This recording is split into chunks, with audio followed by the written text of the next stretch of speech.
I say when they say 2 minutes. Well, that's usually a lie. Agreed. 2 minutes and then like.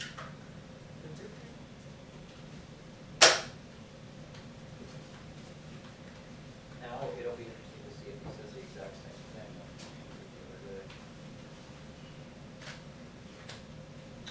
About? Well, apparently he's been running off the same script for 3 days.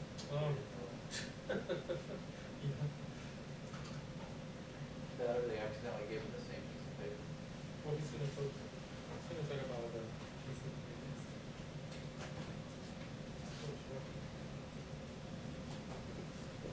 Oh, thank you. Yeah. Did you get some good shots? You know, of course it is. Oh, wow.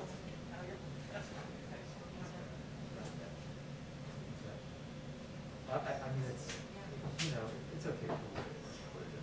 Every shot's right there. That's just basically the versions of this sort of stuff. Yeah.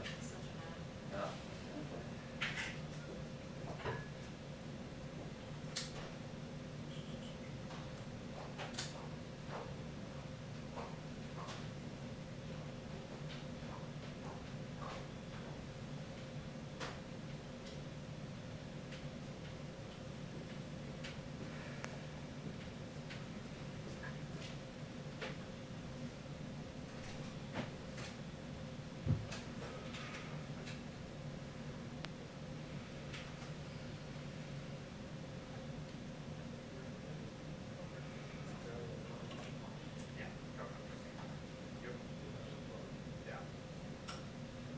Have you heard about Vermont?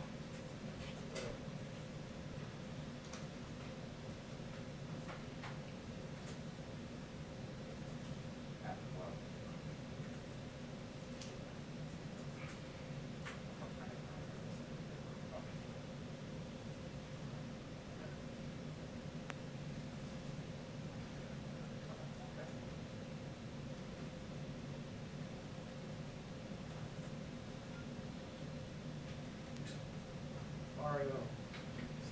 Mr. Bloomberg.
I've got to get in. I've got to get into position.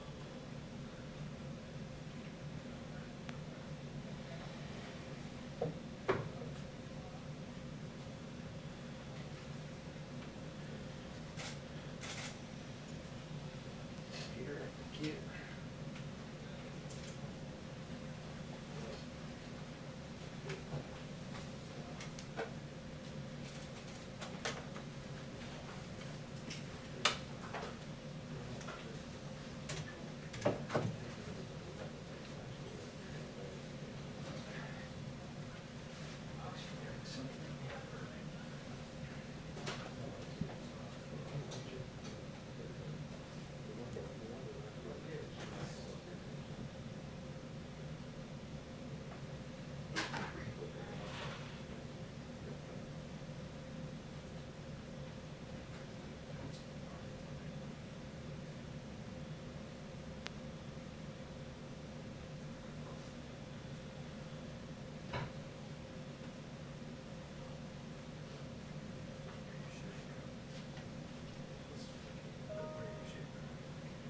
Lieutenant.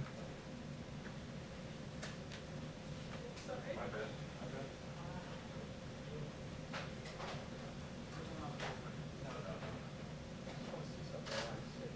That's too high. Yep. I know.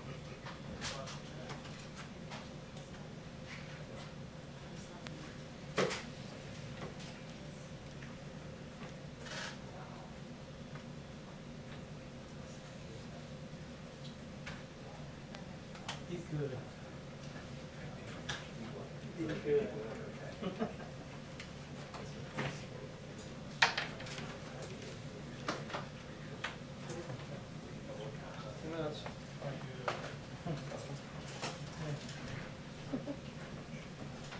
They're close.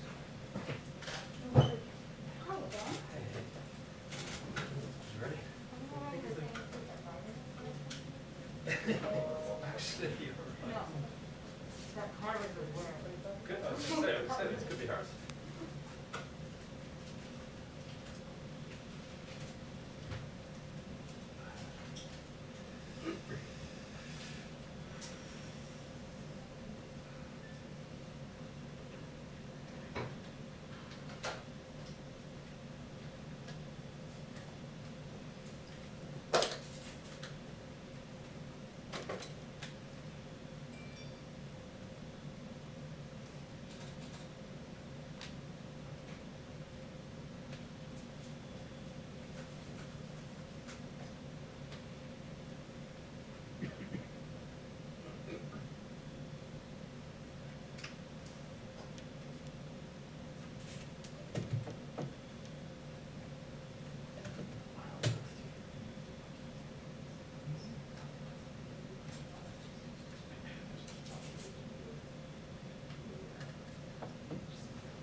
2-minute warning.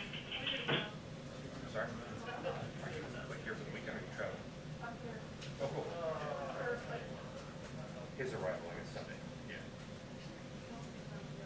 Okay. Here we go.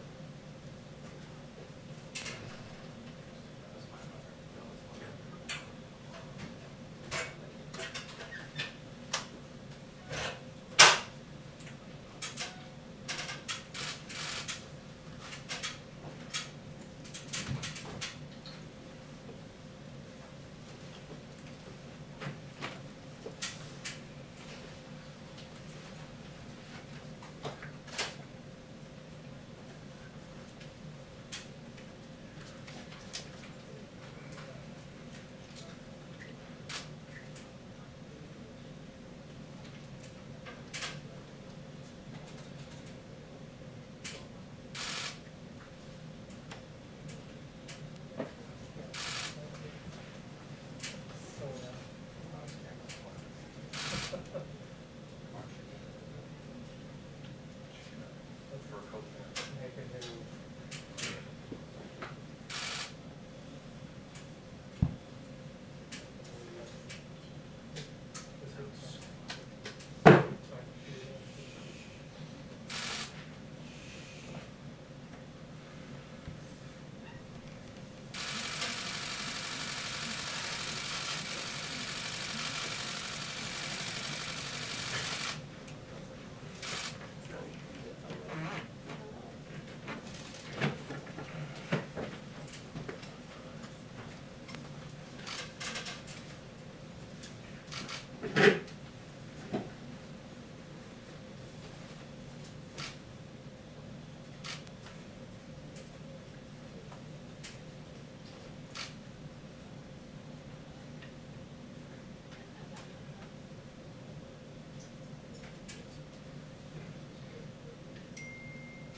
Thank you very much.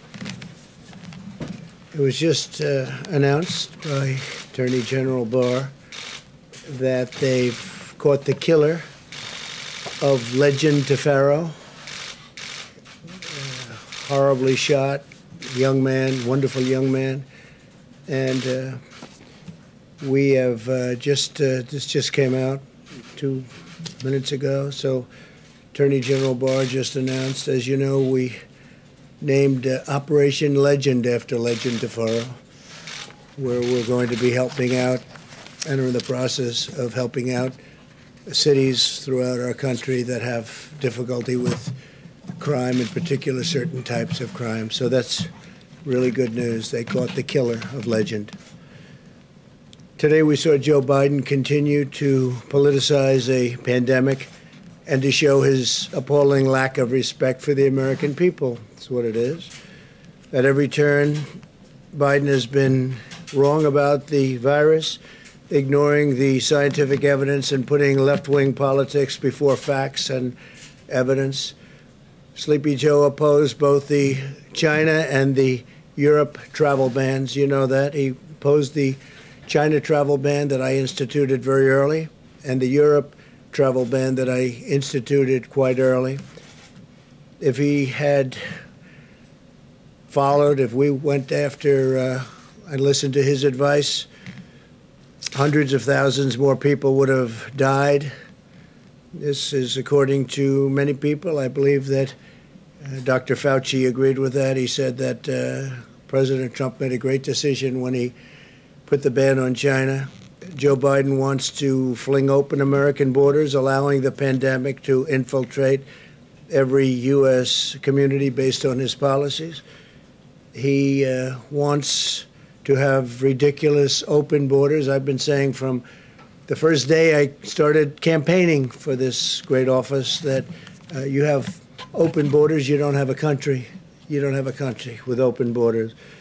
So he wants open borders. The Democrats want open borders. And if you take a look at our southern border, we would have criminals pouring through. The wall is getting close to 290 miles long, and it's having a huge impact.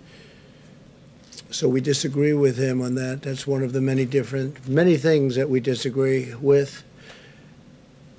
But while Joe Biden would allow rioters and looters and criminals and millions of illegal aliens to roam free in our country, he wants the federal government to issue a sweeping new mandate to law-abiding citizens. He wants the President of the United States, with the mere stroke of a pen, to order over 300 million American citizens to wear a mask for a minimum of 3 straight months. I guess this just happened. He thinks it's good politics, I guess. No matter where they live and no matter their surroundings, because different states are much different, both in terms of the atmosphere itself and also in terms of the corona problem. He does not identify what authority the president has to issue such a mandate or how federal law enforcement could possibly enforce it, or why we would be stepping on governors throughout our country, many of whom have done a very good job, and they know what is needed. Also, many of our 50 states are doing the job at a level that, frankly, people are really surprised, including foreign governments that are calling us constantly and asking for advice. So I want to just say our governors have worked very hard. They've worked with Vice President Pence and myself and everybody else that's been going. We have Scott now involved, and so Scott, congratulations, but you'll be working with a lot of governors. You've already started, and Dr. Fauci and Dr. Birx. If the president has the unilateral power to order every single citizen to cover their face in nearly all instances, what other powers does he have?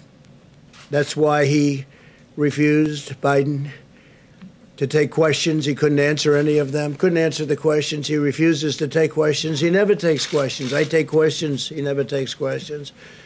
And you sort of wonder what's going on, because they're not that difficult. Some can be nasty, but they're not that difficult. But he never takes questions. So he just, I guess, left. I didn't see it, but I guess he just left the podium. Put it in your minds. My administration has a different approach. We have urged Americans to wear masks. And I emphasized this is a patriotic thing to do. Maybe they're great, and maybe they're just good. Maybe they're not so good. But frankly, what do you have to lose? You have nothing to lose. So we do, and we've been saying wear them when it's appropriate, especially in terms of social distancing, if you can't distance enough. And what do you have to lose? But again, it's up to the governors, and we want to have a certain freedom. We want to have a certain freedom. That's what we're about. At the same time, we also understand that each state is different and is facing unique circumstances. You have very, very different states facing very unique differences and circumstances. We've entrusted the governors of each state, elected by the people, to develop and enforce their own mask policies and other policies, following guidance from the federal government and CDC. We're working with each state to implement a plan based on the facts and science. We will continue to urge Americans to wear masks when they cannot socially distance, but We do not need to bring the full weight of the federal government down on law-abiding Americans to accomplish this goal.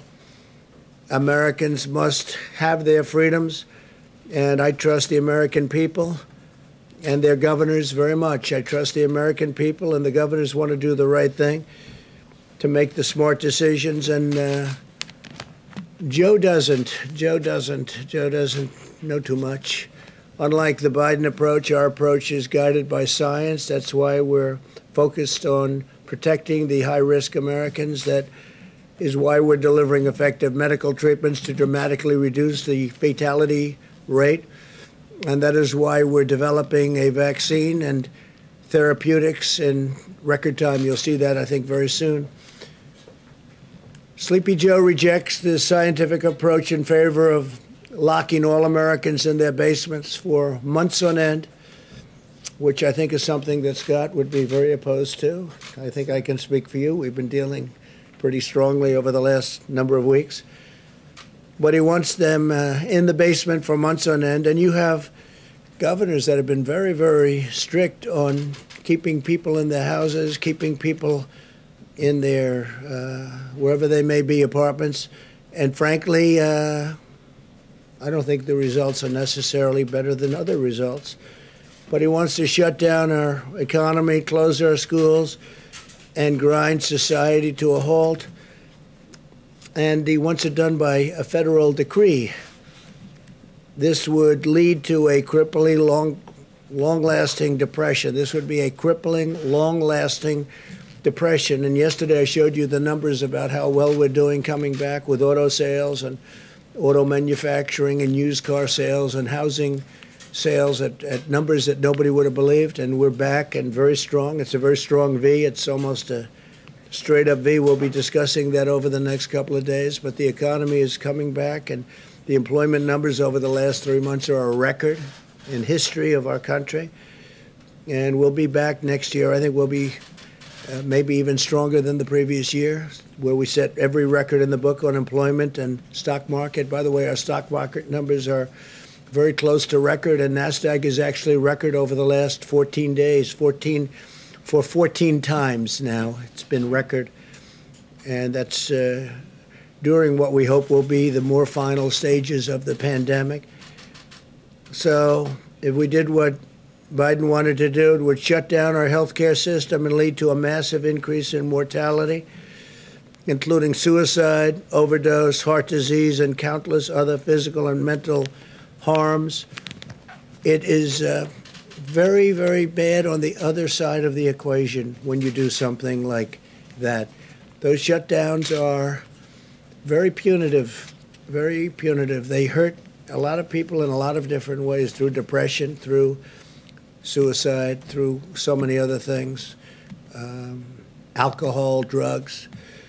Biden's approach is regressive, it's anti-scientific, and it's very defeatist, but it'd be very bad for our country. While Joe Biden has been playing politics from the sidelines, he has no clue. We've been solving problems and delivering tremendous results. The most advanced and robust testing system on the planet, the #1 producer of ventilators in the world by far, unprecedented industrial mobilization, biggest since World War II, Operation Warp Speed to deliver life-saving treatments, and very soon a vaccine. What a plan by Joe Biden has actually laid out would do, we've really already accomplished. In fact, many of the things that was well reported over the last few days, every single thing he said to do, every single thing we did, and we did them well. So Biden has no idea on his own. He only knows what he thinks we should do, and he spews it out, and then I guess you could say he plagiarizes, and he really did in our case, because every single one of the events, I think, Kayla, we can say that was something we had already done. So we'll defeat the virus, but not by hiding in our basements. He's got to come out of his basement. We'll defeat this virus through a common sense mitigation effort. shielding those at highest risk and unleashing America's medical and scientific genius, which is what it is. And we've already been doing it, and we're very close to having something that's going to be very, very special in the form of therapeutics and vaccines. To Joe, I would say stop playing politics with the virus, too serious. Partisan politics has no place here. It's a shameful situation for anybody to try and score political points while we're working to save lives and defeat the pandemic. In times of national challenge, Americans and Americans, and we are, by the way, we are working with countries from all over the world, and they're trying to learn from us. And some of the countries that you spoke most well about are having a tremendous surge right now, but it'll work out. But Americans must unite together, and they must put politics aside and have to really unite for a common good. 3 vaccines are in the final stage of clinical trials. They're doing really well. We're producing the most promising vaccine candidates in advance. As you know, part of the largest industrialization ever. It's incredible when I meet with heads of companies that are doing this, that are the best companies anywhere in the world.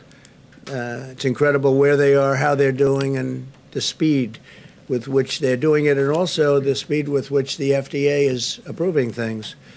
Because by any other standard, you would have been 2 or 3 years away from being at the point that we're at. By the end of this week, we will have shipped 1,846 rapid point-of-care testing devices to nursing homes, which are a very important source, as you know, for people that are not handling the plague from China very well. This week alone, we're sending 992 testing devices and 450,000 tests to more than 950 nursing homes across the country. And these tests are incredible. These are tests that are all new, very modern. And we're also getting on the tests that are not done immediately with the 5 to 15-minute timing. When they do send them to a lab, they're coming back now in 3 days. So it's a 3-day process, which is about as good as you can do. You have 1 day of delivering, 1 day of receiving, and 1 day in the lab. We're also requiring all nursing homes to test all members of their staff at least weekly. By unleashing America's scientific genius, we have delivered effective treatments. The case fatality rate for Americans over 70 has declined by about 85%. That's a fantastic number. It's declined. That's case fatality. It's declined by 85%. Europe has seen 40% more excess mortality than the United States compared to a non-pandemic year.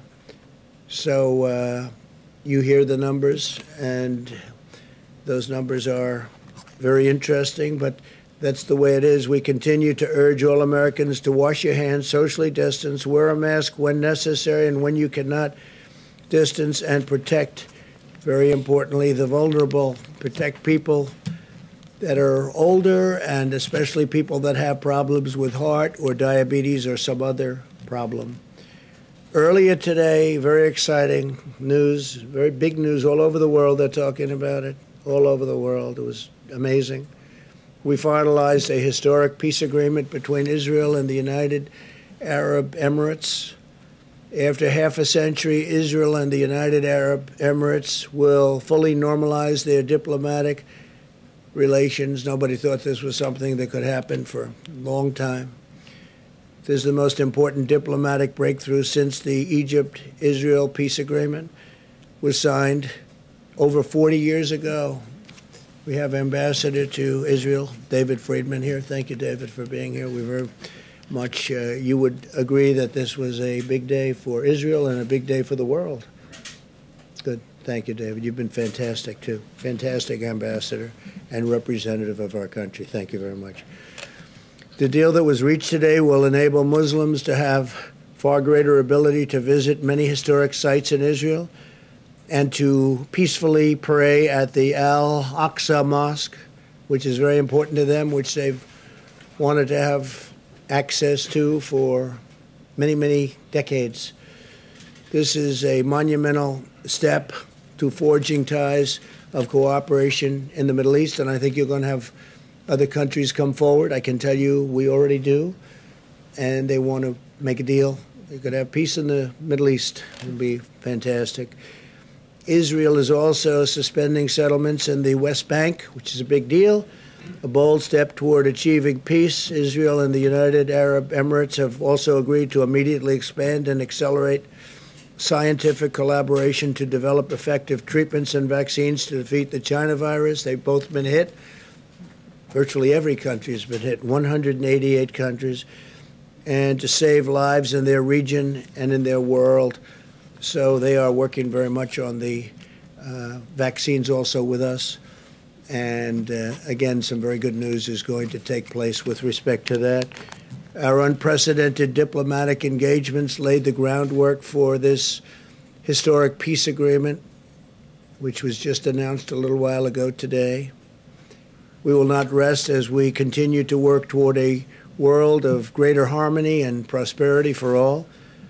I want to thank Prime Minister Benjamin Netanyahu of Israel and Crown Prince Mohammed bin Zayed of the United Arab Emirates, two fantastic people, for their vision and their leadership, and I look forward to hosting them at the White House very soon to formally sign the agreement. We'll probably be doing it over the next, I would say, 3 weeks, and they'll be coming to Washington. So that was a tremendous day. That was a tremendous thing that happened, and it's a great sign. We have a lot of other interesting things going on with other nations also having to do with peace agreements. And a lot of big news is coming over the next few weeks. And I'm sure you'll be very impressed. And more importantly, it's a great thing for our country, a great thing for the world. So thank you very much. Please, go ahead. Thank you, Mr. President. I appreciate it. I want to ask you about school-age kids and food. One of the real problems when you shut down the schools, these are kids on reduced and free lunch programs. They need these meals to make it through their day, and with districts shutting down school, what, if anything, can the federal government do to make sure that the kids still get decent meals as long as the schools are out? Well, you know, we don't want the schools shut down. We want the schools to open, and especially very young children handle it, all children, but especially very young children handle it very well. So we want schools open. We don't want to be in that position. We want schools open. We've made payment, and we would, frankly, if the school isn't going to open, we would much rather follow the child with the payment, give the money to the child, meaning the parents of the child, and let the parents do what they have to do, including bringing the child to another school. Because we're finding that whether it's parents or children, people want to get back to school. They want to have their life back. Some people say the Democrats don't want schools open because that's where you have a lot of polling booths. And if you have a school closed, you can't very easily have polling booths at the school. And that's becoming, I think, maybe we'll be able to show that as fact. But that's another thing that they're doing to try and keep people away from the polls. So we have to look into that, but it's you've been reading about it, I've been reading about it, and I don't like it. But we'd like to see the schools open. Then we don't have that problem. Good question. Thank you, Chris. Mr. President, what's your understanding of how long Israel will suspend its West Bank annexation plan? What do you think? Tell me. Well, we're putting all our eggs into the basket of peace. We have an agreement with the Emirates. We're going to nail down all the details, embassies, overflights, commercial. Then we're going to extrapolate that to the rest of the region. How long that takes, I can't tell you, but we've prioritized peace over the sovereignty movement. But it's not off the table. It's just something that will be deferred until we give peace every single chance. And what do you want the Palestinians to take away from this deal, since they're not really a party to it? Well, but they are supported largely by some of the countries that we're talking to and that have already signed, you know, in the case of the one country, but others will be following. And I think the Palestinians will, without saying it necessarily yet, I think they very much want to be a part of what we're doing. And I see ultimately the Palestinians, I see peace between Israel and the Palestinians. I see that happening. I think as these very big, powerful, wealthy countries come in, I think the Palestinians will follow quite naturally. Yeah, please. Do you believe that a deal could have been reached without Israel's agreement to temporarily suspend annexation? Say it again. Could you make it louder? Do you believe that a deal could have been reached without Israel's agreement to temporarily suspend annexation? What do you think about that, David? It's interesting. I think you can't do both at the same time. So I think, again, prioritize peace. Sovereignty, after peace is given every opportunity to turn to sovereignty. I don't think the two could have been done at the same time. And have you asked Israel to permanently consider abandoning annexation? No, this is a temporary process. There's been no request. Okay. Please, Caitlin. Mr. President, this morning you said that you do not want to fund the U.S. Postal Service because Democrats are trying to expand voting by mail. So I've got two questions for you. One, are you threatening to veto any legislation that includes funding for the post office? No, not at all. No. So you would sign something that does include funding? A separate thing, I would do it. But one of the reasons the post office needs that much money is to have all of these millions of ballots coming in from nowhere, and nobody knows from where and where they're going. You saw what happened in Caitlin in Virginia. It was 500,000 applications coming in, going all over the state. Nobody even knows where they came from. You saw what happened in New York, which was a disaster with Congresswoman Carolyn Maloney. It was a basic disaster. And you see Paterson, New Jersey, what's going on there. And we can give you many other locations and sites. What has happened is that's part of a big negotiation. That's actually small part of a big negotiation to get more money to people that it wasn't their fault. It was China's fault. And post office is part of it. Another part of it is they want $3.5 billion just for the ballots themselves. Why it's so much, I don't know, but that's what the Democrats want. But if the bill isn't going to get done, that would mean the post office isn't going to get funded. And that would also mean that the $3.5 billion isn't going to be taken care of. So I don't know how you could possibly use these ballots, these mail-in ballots. Absentee ballots, by the way, are fine. But the universal mail-ins that are just sent all over the place, where people can grab them and grab stacks of them and sign them and do whatever you want, that's the thing we're against. But isn't that precisely the problem, is that you're saying you do not want to give this post office funding in this coronavirus legislation? They say they need it so they can be prepared. So if the pandemic is still going on in November when the election happens and people don't feel safe to go vote in person, they can vote by mail, and it can be safe and it can be secure. I can understand the post office, and if we could agree to a bill, the overall bill, which is obviously a much bigger number than just the post office, that would be fine. But they have the post office as one of their requests. It's their request. Right, but this morning you said you were against it, didn't you? I'm only against, what I'm against is I'm against doing anything where the people aren't taken care of, and the people aren't being taken care of properly. We want people to get money. It wasn't their fault that they got shut down. They got shut down by China. So whether it's the post office or whether it's the $3.5 billion, you know, they're asking for $3.5 billion just for the universal mail-in ballots, but they're not willing to make a deal. These are 2 points within a very big deal. The thing they want more than anything else, Caitlin, and you know this, is bailout money for the states and for the cities that are in trouble, which for the most part, are Democrat-run states and cities. So New York has a problem, California has a problem, Illinois has a tremendous problem, and others. They want to be able to bail out these states, and we don't want to be doing that, or certainly don't want to do it to the extent they're looking for $1 trillion. We don't want to be doing that. Please, go ahead.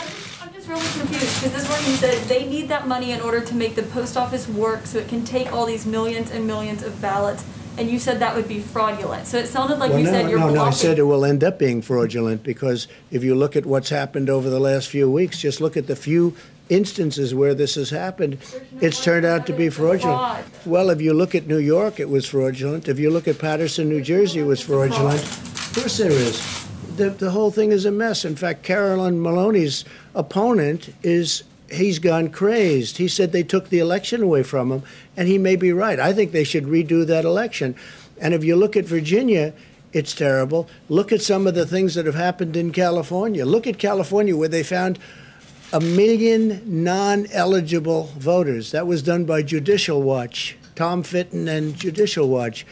We have to have an honest election. And if it's not going to be an honest election, I guess people have to sit down and think really long and hard about it. But if the post office, if they're not going to approve a bill, and the post office therefore won't have the money, and if they're not going to approve a big bill, a bigger bill, and they're not going to have the $3.5 billion for the universal mail-in votes, how can you have those votes? What would mean is the people will have to go to the polls and vote, like the old days, like 2 years ago, 3 years ago, 4 years ago. They have to go to the. It doesn't say anybody's taking the vote away, but it means that the universal mail-ins don't work. Absentees do work. It's a very different thing. An absentee where you make an application and you send it in, they send you a vote, it's different. But, so Caitlin, I'm not saying anything wrong with voting. I want them to vote. But that would mean that they'd have to go to a voting booth like they used to and vote. Even if they don't feel safe voting in person, people want to vote by mail because. Well, they're going to have to feel safe, and they will be safe, and we will make sure that they're safe. And we're not going to have to spend $3.5 billion to do it. And when you go to a voting, it would be wonderful if we had voting ID, and some states have that, and some states don't because they can't get it passed. Most states want it. But we want people to vote, but we want people to vote so when they vote, it means one vote. It doesn't mean ballots all over the place.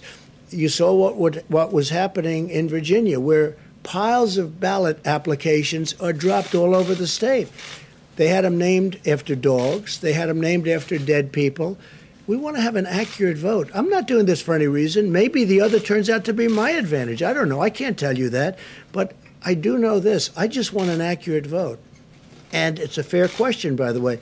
So does everybody else. Okay.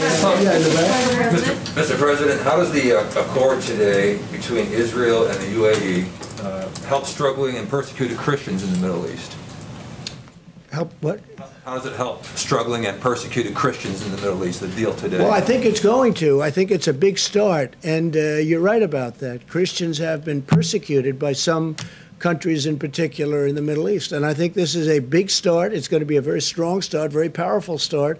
And it's something that I will tell you, I've told David and I've told every one of our negotiators, if you look at the way Christians have been treated in some countries, it's beyond disgraceful. It's if I had information and if I had absolute proof, some of the stories that we've heard, which is not easy to get, I would go in and do a number to those countries like you wouldn't believe what they do to Christians in the Middle East, and it's disgraceful. It's disgraceful. You're right. It's a very big part of the overall negotiation. And as countries come in, for instance, UAE has agreed very strongly to represent us. I think they will very well with respect to Christianity, because in the Middle East it's not treated well. It's not treated well at all. It's treated horribly and very unfairly, and it's criminal what's happened. And that's for many, many years. I think it's a great question and it's a very unfair situation. Please, go ahead. Thank you, Mr. President. Larry Kudlow said that there's a routine check-in call with China on the Phase 1 trade deal. My question is, what if they bring up TikTok and also WeChat? Would you instruct your team to engage them on that executive order? We have a deadline of September 15th. And whether it's Microsoft, I understand, and others are negotiating. We also said that obviously it's worthless if we don't allow them into the country. So we said that the United States Treasury is going to be getting something out of this deal, something very substantial. But what we want is total security. But we have a deadline of September 15th. So I know Microsoft and others are very interested in it. But that's our deadline. And it has to be proven to be totally secure. We don't want to have any information going into China with what we've been through. And I have to tell you, you talked about the deal. You mentioned the Phase 1 deal. Well, the Phase 1 deal, it's a very interesting situation because you've been hearing the largest order of corn in history, the largest order of soybeans, the largest order of beef. They've done more than they've ever done. So you're going to have to figure that one out. With where I'm coming from, I could have, because they see my attitude. My attitude toward China is not friendly, but they have gone into orders that are extremely large, and our farmers are very happy. But with what they did with respect to the pandemic, the plague that came in from China. It just is a different feeling. It was an incredible deal, but I have a very different feeling. But they are giving the Midwest, our farmers, among the largest orders they've ever seen. Somebody told me today, Bob Lighthizer, said it's about 40% of what they're selling now is going to China. So maybe they're trying to make me change my mind a little bit, because you know my attitude on China, and it hasn't been very good. Well, we're not talking to them, no, we're talking to the companies. In theory, it's a company, but it's a company within China. That means China. And the deal will have to be substantially beneficial to the United States, and we need total security. Okay? Mr. President. Mr. President.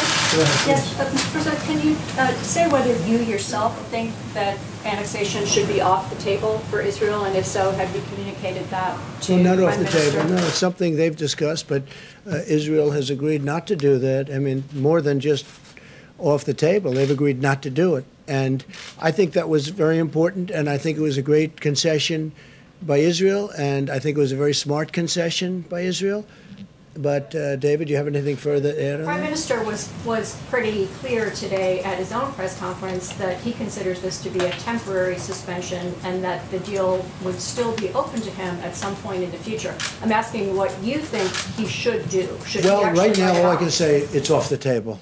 So I can't talk about sometime into the future. That's a big statement. But right now, it's off the table. Is that a correct statement, Mr. Ambassador? Yes, the word suspend was chosen carefully by all the parties. Suspend, by definition, look it up, means temporary halt. It's off the table now, but it's not off the table permanently.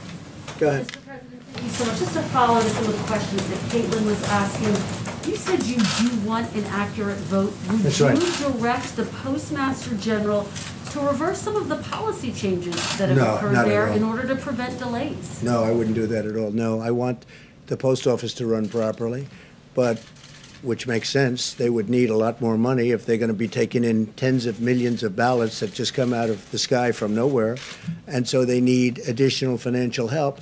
It's a part of the bill that the Democrats don't want to make because they want $1 trillion, much bigger part of the bill. They want $1 trillion to go to states that are run by governors who happen to be Democrats who have not done a good job for many, many years. And those are states that owe a lot of money and need a lot of money, and they're talking about $1 trillion. So the post office and the $3.5 billion for the votes themselves, which sounds like a lot of money they're looking for. $3.5 billion. Think of that, $3.5 billion to have mail-in ballots. Again, absentee good, universal mail-in very bad. Please. One quick follow-up. Given that the negotiations are still ongoing about whether to get more money to the Postal Service, why not put more resources and more money yourself? Find a way to do that to make sure there is a Well, they free can and do it fair very easily. All they have to do is make a deal. If they make a deal, the Postal Service is taken care of. The money they need for the mail-in ballots would be taken care of if we agree to it. That doesn't mean we're going to agree to it. But all they have to do is make a deal. But again, more important to them is not that. That's a lot of money, but it's small time compared to the other. What they want to do, and very, very, very strongly what they want to do, is bail out cities that are run by Democrats and have been for many years.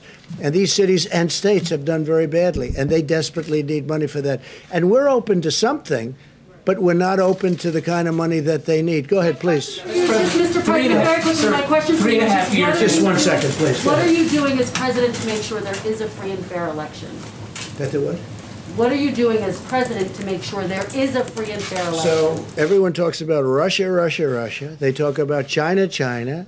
They talk about all of these different countries that come in and run our elections, which is false. But what they don't talk about are things like very loose mail-in ballots, universal in nature, that frankly Russia, China, North Korea, Iran, all of these countries that we are reading about, hearing about, and in some cases they're writing about intelligence-wise, these countries can grab those ballots or print forgeries of those ballots, and they would go out and they would have a field day. This is the easiest way for the mail-in ballots is the easiest way for a country like a China or a Russia or a North Korea or Iran. I hear Iran too, you know, that was part of the report. This would be very easy for them. This is much easier than, well, we have been very strong. Now, if you remember, President Obama was informed about Russia by the FBI in September. The election was in November. President Obama decided to do absolutely nothing about it. People don't mention that very much anymore. That's a lost fact. But he was informed very powerfully that they're going to do, and President Obama did nothing. We have done a lot, and we've really shored it up. But what people can never prepare for are millions and millions of mail-in ballots, because they can be forged, they can be captured, they can be taken. No? Well, that's a very hard thing to do. We have to make sure that we can do that. Please. So, Mr. President, after 3.5 years, do you regret at all the lying you've done to the American people? On All the what? everything? All the lying, all the dishonesties. That who has done? You have done. Tens of thousands. Yeah, go ahead, please. Please. Go ahead. I wanted to ask about the payroll tax. Go ahead. Cut. One, is it going to be optional or mandatory for employers to defer and not collect the payroll tax? So we're- and if I have a follow-up on The that. payroll tax is very important and a very big benefit to people, as you know, to companies, because we want the companies to be strong, but now directly to people. And it's a very big number, and we're taking care of it, and this will go directly to the people, the workers within the company. It's a payroll tax. It's called a payroll tax cut. We're cutting the payroll tax, and it's a very large number, and that will go directly to the workers of the company. Well, if employers collect that through FICA, will that be are they going to be required not to collect that money? You mean later on? You mean later on at a later Right now, date? so September 1, when I get my paycheck, will it The be up to employers, my... the employers will collect it and give it, most likely. The employers will collect it and give it, okay? Please, go ahead. Mr. President, I have 2 questions. The first one on domestic politics. There are claims Can't understand a word you're saying. circulating in social media that Kamala Harris is not eligible to run for vice president because she was an anchor baby, I quote. Do you or can you definitively say whether or not Kamala Harris is eligible, meets the legal requirements to run as vice president? So I just heard that. I heard it today, that she doesn't meet the requirements. And by the way, the lawyer that wrote that piece is a very highly qualified, very talented lawyer. I have no idea if that's right. I would have assumed the Democrats would have checked that out before she gets chosen to run for vice president. But that's a very serious. You're saying that they're saying that she doesn't qualify because she wasn't born in this country. No, she was born in this country, but her parents did not. The claims say that her parents did not receive their permanent residence at that time. I don't know about it. I just heard about it. I'll take a look. Back in the Mr. back. President, a follow-up on UNGA. Ambassador Kelly Craft recently said that she's hoping that you might be able to deliver the speech in front of the UN General Assembly in person, even though other leaders will be sending in their video recordings. Can you confirm that? Yeah, I'm thinking about going directly to the UN to do the speech. A lot of people will not, because of COVID, will not be able to be there, as you know. But I think it's appropriate. If we can do it, I'll do it directly. And again, this will not be like in the past, because some countries won't be able to escape the problems they're having. You know, countries are having a tremendous problem with the China virus. So we'll see what happens. But I would prefer doing it. I can do it the other way. I can do it viral, as they say. I can do it in that form, but I'd rather be at the United Nations, deliver it. I think it better represents the country. Also, I feel sort of at least a semi-obligation as the President of the United States to be at the United Nations to deliver what will be an important speech. Would you still do it if the room is empty? Well, the room won't be empty. The room will have different people there and representatives of countries. But I can understand how it's very difficult for countries to be there. They won't be there only for that reason. They'd love to be there. I've already had people call, in fact, say, a couple of them, I'd love to be there. If you want, I'll be there. I said, don't be there. You don't have to be there. No, the room would be, I think the room will not be, although there may be a spacing requirement like you have in this room. This room was always packed. This room would be packed again if we had the seats open, but you have a spacing requirement, so I understand that the United Nations, they may have that too. Yes, please. Thank you, Mr. President. I have a question on the peace deal, but if you don't mind, could I defer my question to Amala Khan from Epic Times? Sure, yes. Please. Thank you, Mr. Please. President. Thank you. I would like to ask your opinion about what recently happened in Hong Kong, recent attack on press freedom in Hong Kong, and Jimmy Lai was arrested, his newsroom was raided. How will the U.S. respond to this? Well, I think it's a terrible thing, but one thing that we have done, you know, we gave tremendous incentives to Hong Kong because of freedom. We want freedom. And we were giving tremendous economic incentives to Hong Kong, and we have now withdrawn all of those incentives. And it will be impossible for Hong Kong to compete with the United States with respect to that. It just won't be, because we've taken all of the incentives away. If you look at China with the World Trade Organization as an example, they're getting tremendous because they're considered a developing nation, which is ridiculous. Why should they be a developing nation, but we're not? And they get tremendous incentives. We have, by the way, told them it's unacceptable, and we've been doing that for a long time. They understand exactly how we feel, and big changes are being made. But with respect to Hong Kong, they get tremendous financial incentives so that they could do business and compete in the world. We've now withdrawn all of those incentives. It's going to be very hard for Hong Kong to compete. And I will tell you that the United States, and I say this from any standpoint you want to hear it, will end up making a lot more money because of it, because we lost a lot of business to Hong Kong. We made it very convenient for people to go there, for companies to go there. We've withdrawn all of that. And the United States will be a big beneficiary from an economic standpoint. But I hate to see what happened to Hong Kong, because freedom is a great thing. Thank you all very much. Thank you. Thank you very much. Do you want to clarify what you just said about Kamala real quick, Mr. President?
Very interesting press briefing here. Brett, good evening to you. Earlier, in fact, the president quipped that dealing with countries in the Middle